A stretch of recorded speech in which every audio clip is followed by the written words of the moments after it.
After 2.5 years, we finally have some brand new content for Mount & Blade 2. Bannerlord patch 1.5 has just released in beta, and oh boy is it a big one. If you guys want to go check out this patch, you can do so and opt into messing around with it by going over to your Steam, right-clicking on Mount & Blade, going down to Properties, hitting Betas, and then just finding 1.3. And then when you're done with it and you want to go back to playing another campaign so that your mods don't break, then you just come back, opt out of it by hitting None, and you'll be good to go. If you want a quick little overview of the beta patch itself, you can see it right here. Stuff like alliances and trade agreements, stealth, new parties, random events, being able to parlay with enemies, reworks to war, peace, and tributes, which I think is a big needed improvement. We now have new weapons like the slings and also crouch reloading as well. And you can also fire whilst crouched as well, which will be great for modding. Really looking forward to that. Overhaul to a whole ton of the UI, improvements to spear bracing. I think the XML editor is now out for modding, as well as a bunch of other improvements,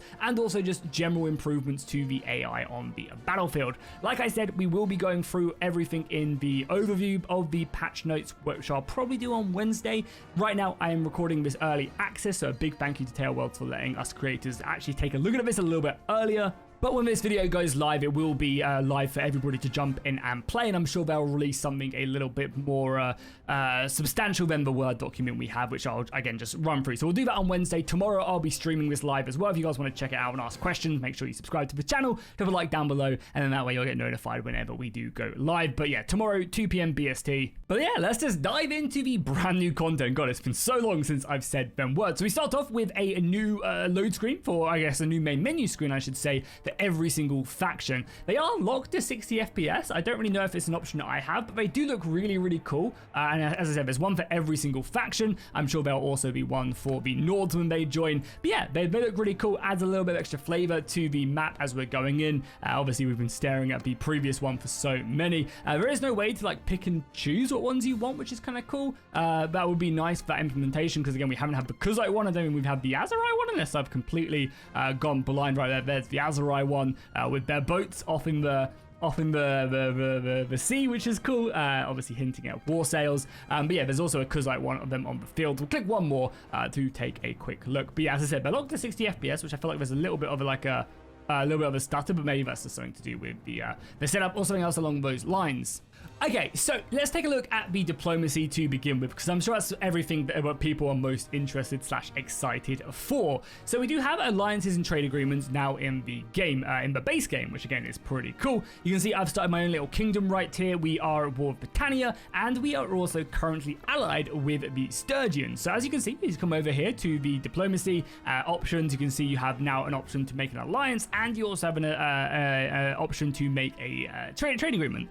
Alliances are two formal declarations between leaders. Generally, you have to be at war with the same faction, or you have to have some really good relationship with the leader to actually get this achieved.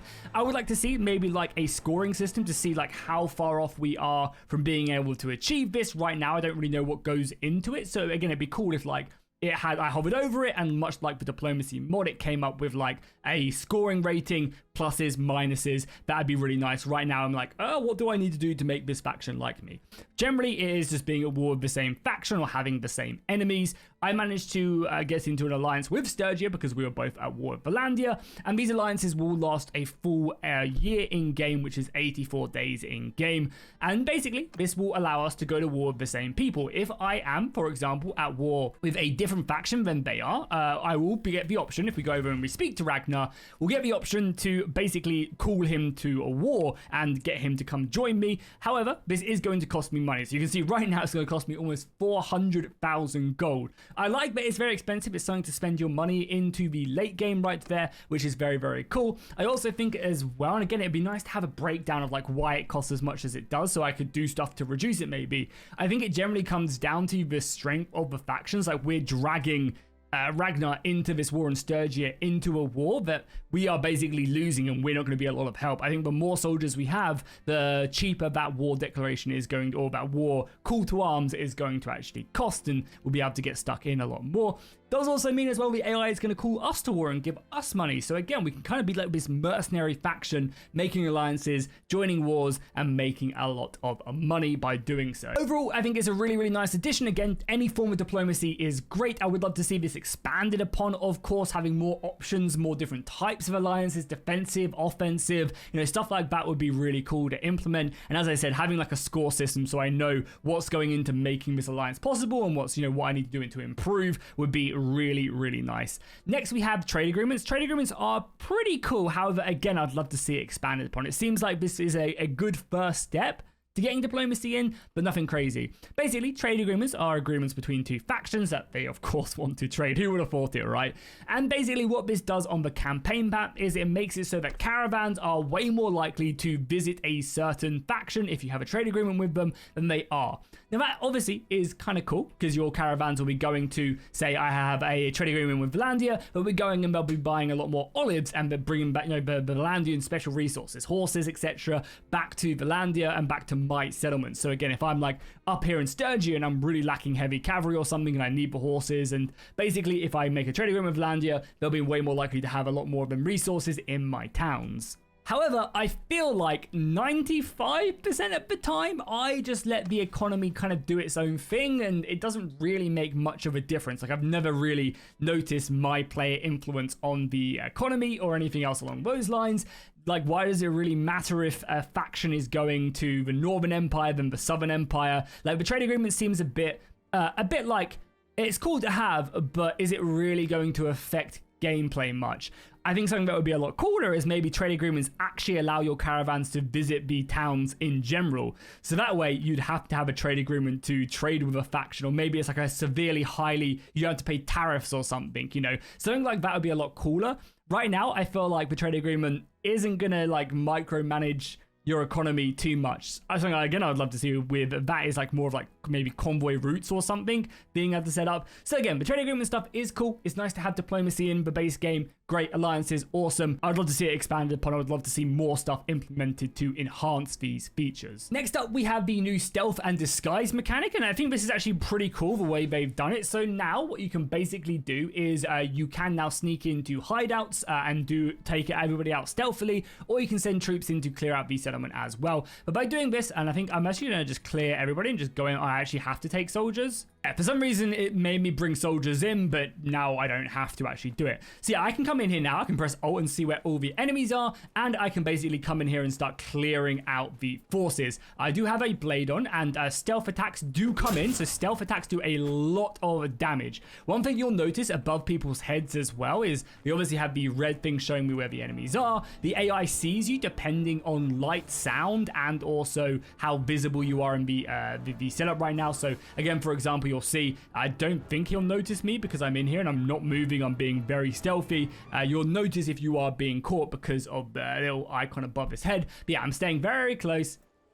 We are the shadow and he is going to go past me, but you can see his suspicion is slowly starting to increase as we go around. He's getting more and more alert, and that'll basically go from like being very passive to being a little bit curious to actively hunting us to then obviously being out in open combat. But yeah, I guess a cool system. It's a cool system that lets you move around, take on some more opponents. I'm looking forward to like the mission types that you're going to be able to do with this, like infiltrate. Oh god, yeah, for example, so he's discovered me. He's not raising the alarm right now, which is nice, but yeah, now I'm having to take him on. You can see I'm doing way less damage on him. I'm going to be able to kill him down, and hopefully nobody else hurt as well. He didn't sound the alarm. You can also drag bodies. However, I have noticed that it doesn't actually drag them right now in the beta, but that's obviously one of the reasons it's a beta, so they can fix stuff like that. But yeah, you basically make your way around, you clear out the camp. Again, if I'm running, he'll start, that'll start going up way faster than if I'm crouched and moving towards him. You can see he actually doesn't really see him. We're in the light. Oh my god, I missed. We're in the light.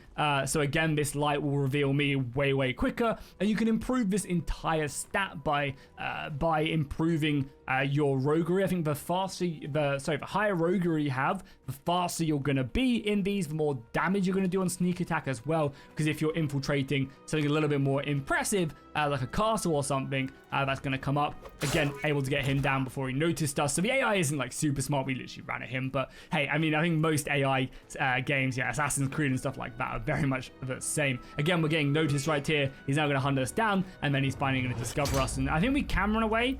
But yeah, he knows we're here, so we actually have to get stuck in. I also like the, yeah, we actually can't block as well, which is kind of crazy. We can't block. We can pull out our sword bow and then get stuck in to it. Yeah, the dagger is going to be helping us out. And yeah, we've been compromised. We've been discovered. The alarm was raised, and now we are no longer there. So we've been detected, and now we've pulled out of the settlement. So another thing with the stealth mechanic is disguising yourself and breaching into the town. This is a really cool mechanic because I think you can set up some really cool like espionage missions and stuff, and I'm hoping that somebody will implement with this because yeah, you can now disguise yourself to break in. We don't have a contact to help us break in, but we can now make our way in and set one up.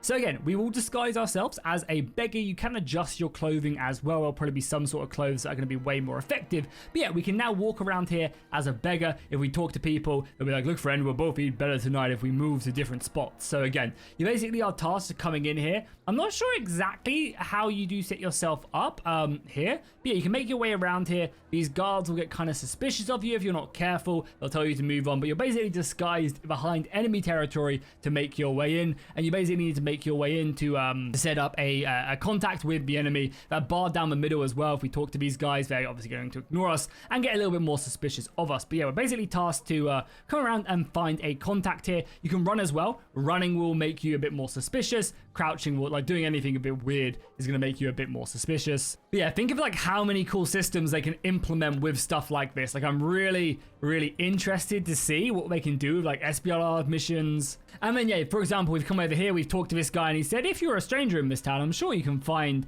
someone who will let you stay on a pile of straw under a bridge for a few copper. So again, I think you have to basically go around, you have to talk to everybody, find the person who you can set up your contact with. I think it's going to be one of the main people and obviously not get caught whilst you do it. Obviously, if you're running this bar all the way up, you need to be a little bit cautious because again, people will get suspicious of you. They will start chasing you and you obviously have to hide your way.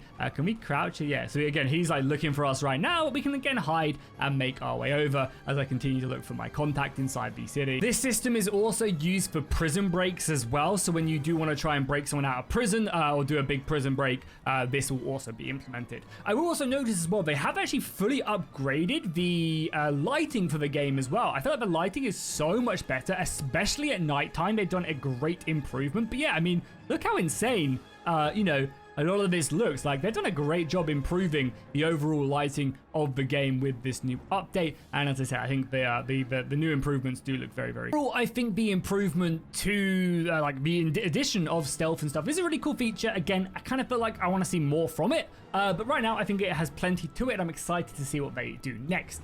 We also have Parlay, the new Parlay system in the game as well. So previously, you'd obviously never be able to talk to any enemy lords or anybody inside of a settlement you're at war without having to disguise yourself, and it was a bit silly. Now by pressing Alt and clicking on the settlement, you'll see that we can now parlay with the settlement being pretty far away. And as I said, I'm pretty sure, yeah, look how like far away we are, which is pretty cool. You basically send a messenger. I think a system like this would be really cool for just generally sending messages to other lords across the world as well, because you see a little like messenger go from here to here. Like if you pay very close attention, you'll see that like banner does go over there, and we can basically talk to them. It'll go to a cutscene and you get something like that. So again, it's quite cool for like maybe getting lords to betray their liege or something like that, or if you just really basically talk to someone, ransom a prisoner. And there's loads more options with it now, and again, it's a pretty cool new feature, and again, that works for anybody you're at war with. Okay, so the next thing you'll see is you'll notice patrols and also deserters arriving on the campaign map. I'm just jumping around to see if I can find any, but they'll probably be up here in the north where there are actual battles going on. So yeah, basically whenever there's a big battle and the losing side loses, of course, they will generate a new bandit type called deserters. These guys will be more heavily armored and they'll be in larger numbers as well, which is cool because I feel like once you get to the mid game, you basically ignore them. So yeah, for example, right here, you'll see there's an army of what looks like battalion deserters. So these are battalion troops that have lost the battle and fled. Having deserters there, again, is a bit more of a good way early game as well to get better loot from actual soldiers without having to fight those factions.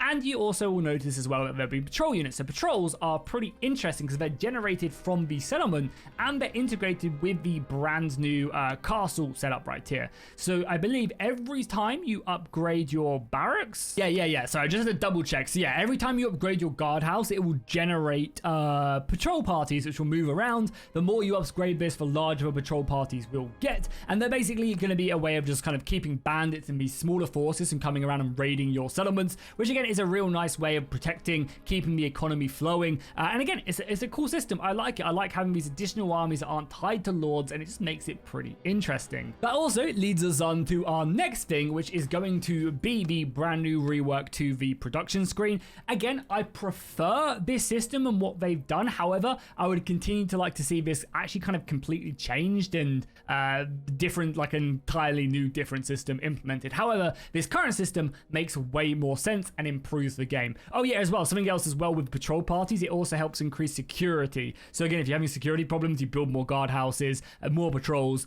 that'll help improve that, which again, it's a nice little crossover. And that's what I want to see more of. I want to see these buildings actually making like having a subsequent effect, you know, not just this building improves this building does this building adds a patrol party that then feeds back into the settlement. Like that type of loop is really cool.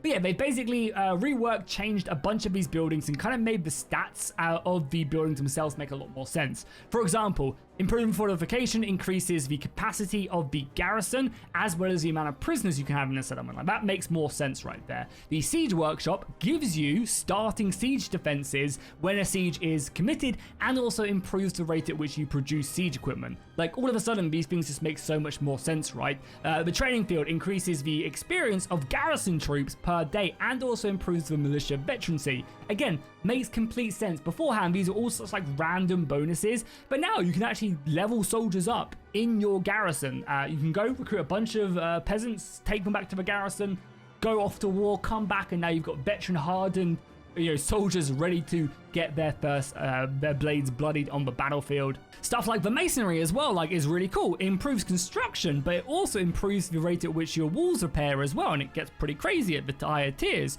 Your road and paths are also amazing, right? Improves your hearth of your villages and also increases the production of bound villages as well, because obviously resources are moving around. So again, it's not just like the settlement itself. This is just a castle. Obviously, the cities as well have having a handful of more buildings as well. But yeah, as you can see, all of this stuff now just makes a lot more sense. As much as I would like to see more of like an in-depth system, I think it's good enough. Like, it's an improvement from what it is.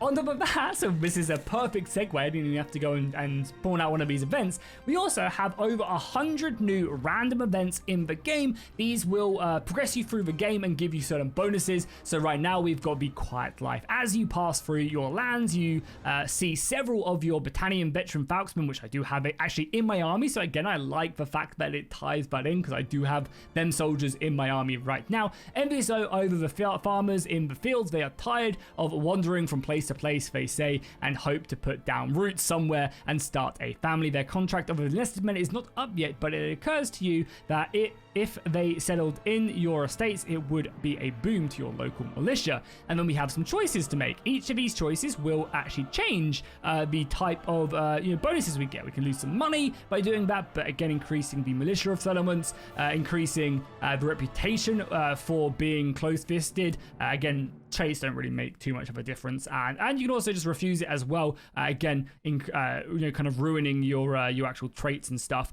But for the most part, you can do this and get some pretty good bonuses, right?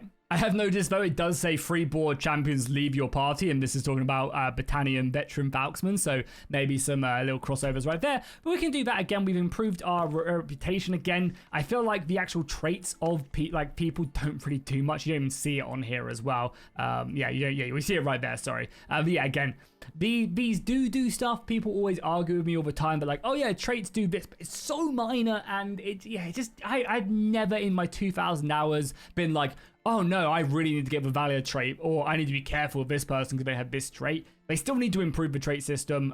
This would be a great step forward towards it, but at the end of the day, these don't do much. And I kind of feel the same way about trade agreements as well. In my 2,000 hours, I've very ever like really tried to like rule the economy, because it just doesn't. There's just not enough systems in place to make that happen. But maybe going forward they will see this and be like, okay, we've built this feature, so let's now improve the feature that it affects. Another thing you could also do in the game as well, when Lords actually like, nobody actually likes me at the moment, so I can't show it off completely, but you can also request these guys to actually support the clan as well, so that'll help you out at building up your reputation. It also maybe is hinting at a new feature in the future where you can maybe get these guys to help like overthrow a lord or something, and I believe you can also get other nobles as well to help support you, which again is the beginning of something quite cool. So I want to quickly also show off the new Sling as well, which is a brand new weapon type with brand new animations, so again you guys can see it and you'll unleash it on the enemy. And these things do good damage. I believe they also knock down your opponents more frequently. Again, if we just shoot it at one of our team,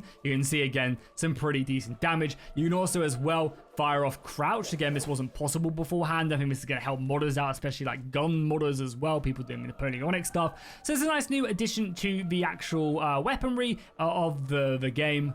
And I'm hoping this will, like, yeah, again, just kind of pave the way for more stuff to come into the game. You can see the damage does some good shots right there. And obviously being able to crouch as well is pretty cool. Hopefully we get some new commands and other things along those lines as we run for our lives against these bandits as they charge us. But our missiles will win the day. Spear bracing is also a brand new thing, as well, not a brand new thing, but they've gravely improved spear bracing in the game as well. So the AI is more likely to actually utilize that spear. They've also added some additions to the setup right here as well. So again, now have hotkeys, so I can select 1, 2, 3 a bit more effectively as well, which is nice with the hotkeys. Again, I would love to see this system again continue to be improved, and I think being able to number your soldiers and stuff would be like, I don't know why they haven't made a hybrid between them two systems, but it's cool nonetheless. And if you want to, again, just doing stuff like this makes life a bit more easier. Like, it is nicer doing this, but again, as I said, I would like to see them bring back a hybrid system between this one and the previous system, where you could actually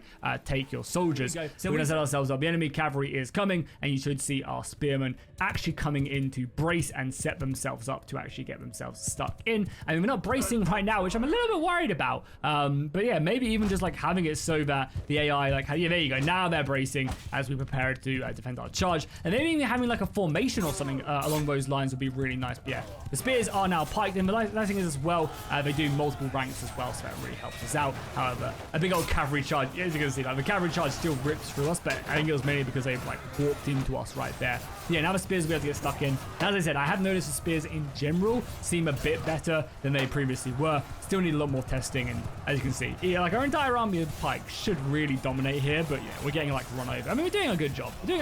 But I think over time, the enemy will just break us down bit by bit. I mean, I say that. 25, yeah, okay. I respect it. The pikes are doing a good job. A much better job than they would do back in patch 1.2. Overall as well, it does seem like the AI in general on horseback are doing a bit better as well.